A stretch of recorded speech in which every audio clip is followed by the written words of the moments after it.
I'm working on a project and the top of it calls for a top with breadboard ends. So I've got them glued on. Look at where the squeeze out is here. There's only squeeze out in about the center third because there's only glue there. Here's the deal. A breadboard end is a cross grain glue up. So what I mean by that is grain is going this way here, this way here.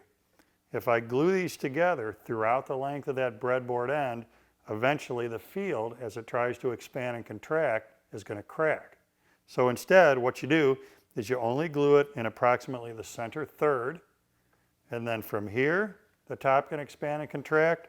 Back here, it can expand and contract. That'll give it enough movement that it's not going to split on you.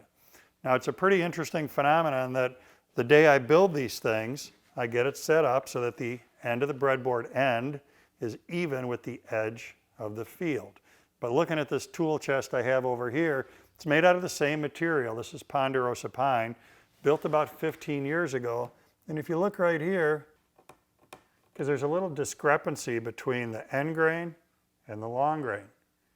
When these were glued together, they were even. Over time and seasonally, the center, the field, has shrunk away from the end, low humidity conditions. As the humidity goes back up, it'll expand. Depending on what time of year I made this, it's possible that we get to a point where the edge of this goes past the end of this. They'll never be even again, except when the humidity is exactly the same as it was the day I put these together. Then they'll be flush. Otherwise, one will exceed the other pretty much for most of the year. So it's a very interesting way to put wood together. Gotta, when we use breadboard ends, incorporate that expansion and contraction into what we're doing.